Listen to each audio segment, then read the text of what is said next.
Hello दोस्तों। तो मैं आज बताना चाहूँगा कि अमीर लोग अमीर कैसे बनते हैं, गरीब लोग गरीब कैसे रह जाते हैं। अगर आप दौलत उत्पन्न करना चाहते हो तो ये मानना अनिवार्य है कि आप अपने जीवन में, ख़ास तौर पर अपने वित्तीय जीवन के रिटायरमेंट व्हील पर बैठे हैं। अगर आप ऐसा नहीं मानते तो इसका मतलब ये है कि अपने जीवन का आपका बहुत कम नियंत्रण है या नियंत्रण ही नहीं है, और इसलिए अपनी वित्तीय सफलता पर भी आपका बहुत कम नियंत्रण है या नियंत्रण है ही नहीं। ये अमीरी का नज़रिया है। क्या आपने कभी गौर किया है, आम तौर पर गरीब लोग ही लॉटरी खेलने के लिए बहुत सा पैसा लगाते हैं। वे सचमुच मानते हैं कि उनके पास दौलत आने का तरीका यही है कि कई बक्से में उनके नाम की पर्ची उठा ले। वह शनिवार की रात को टीवी से चिपके रहते हैं और लॉटरी का ड्रॉ देखते रहते हैं, ताकि अगर उस सप्ताह उन दौलत पर मेहरबान हो तो उन्हें दिख जाए।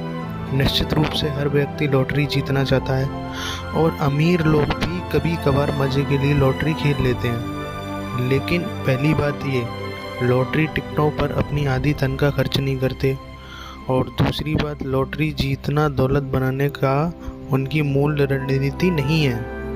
आपको यह यकीन करना होगा कि धन और सफलता के मामले में आप ही अपनी सफलता का निर्माण करते हैं, आप ही अपनी द्वैतमा का निर्माण करते हैं, और आप ही संघर्ष का निर्माण करते हैं। चेतन या अचेतन रूप से जिम्मेदार आप ही हैं। जीवन में होने वाली घटनाएं जिम्मेदारी लेने की बजाय गरीब लोग पीड़ित की भूमिका निभाने का चुनाव करते हैं। पीड़ित लोगों का प्रमुख विचार अक्सर बेचारा में होता है, इसलिए इरादे के नियम के कारण पीड़ित लोगों को यही मिलता है, वे बेचारे ही बने रहते हैं। ध्यान दें, मैंने कहा था पीड़ित की भूमिका निभाना, मैंने ये नहीं कहा था कि वे पीड़ित हैं। मैं नहीं मानता हूँ कि कोई भी व्यक्ति पीड़ित है। मैं मानता हूँ कि लोग पीड़ित की भूमिका इसलिए निभाते हैं क्योंकि वे सोचते हैं कि इससे उन्हें कुछ मिलता है। इस बारे में हम कुछ समय बाद ज़्यादा विस्तार से बात करेंगे।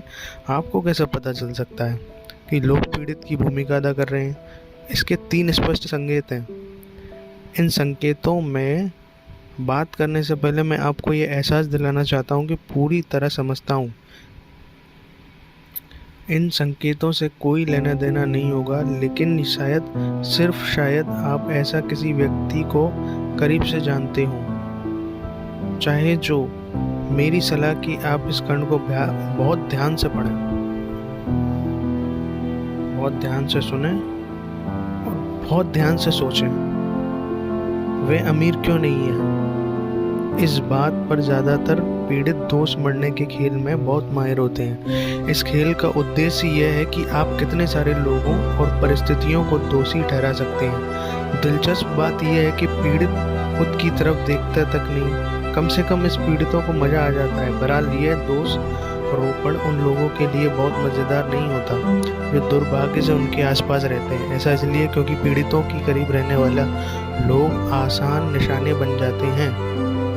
पीड़ित व्यक्ति अर्थव्यवस्था को दोष देते हैं, वह सरकार को दोष देते हैं, वह शेयर बाजार को दोष देते हैं, वह अपने ब्रोकर को दोष देते हैं, वह अपने बिजनेस को दोष देते हैं, वह अपने दोस्तों को दोष देते हैं, वह अपने घर वालों को दोष देते हैं, वह अपने रिश्तेदारों को दोष देते हैं, यहाँ तक कि वह अपने आप को भी दोष देते हैं। वह अपने मैनेजर को दोष देते हैं, वह अपने हेड ऑफिस को दोष देते हैं, वे अपने अपलाइन या डाउनलाइन को दोष देते हैं, वे कस्टमर सर्विस को दोष देते हैं, वे शिपिंग डिपार्टमेंट को दोष देते हैं, वे अपने पार्टनर को दोष देते हैं।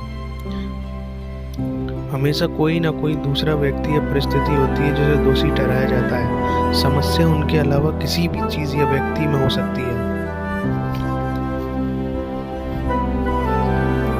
पीड़ित व्यक्तियों का दूसरा संकेत, खुद को सही ठहराना। अगर पीड़ित किसी दूसरे पर दोष नहीं मढ़ रहा है तो अक्सर आप पाएंगे कि वह अपनी स्थिति में खुद को सही ठहरा रहे हैं या तर्क दे रहे हैं और इस तरह की बात कर रहे हैं। पैसा सचमुच महत्वपूर्ण है। अब मैं आपसे ये सवाल पूछता हूँ सर, अगर आप कहते हैं कि आपकी पत्नी या पति, बॉयफ्रेंड या गर्लफ्रेंड, पार्टनर या दोस्त महत्वपूर्ण नहीं है, तो क्या उनमें से कोई आपके पास ज़्यादा समय तक रहेगा? मुझे ऐसा नहीं लगता, इसलिए पैसा भी आपके पास नहीं रहता। आप जानते हैं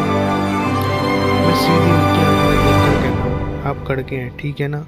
वह आम तौर पर अपने पैरों की तरफ देखने लगते हैं, खीसी निपोरकर इस तरह का जवाब देते हैं, मेरे सामने आर्थिक कठिनाई है, मैं बहुत परेशान रहता हूँ, मेरी समस्या आप समझ नहीं सकते।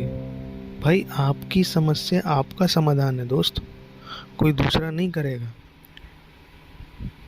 आपकी समस्या आप ही का समाधान है।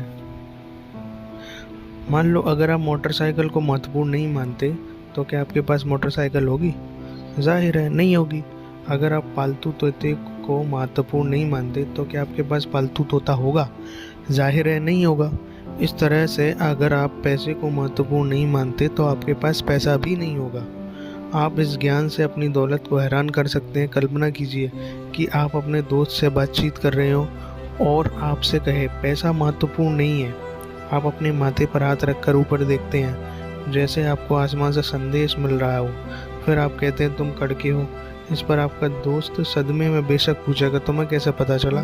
फिर आप अपनी हथेली फैलाकर जवाब देते हो तुम और क्या जानना चाहते हो? परामर्श शुल्क 50,000 रुपये।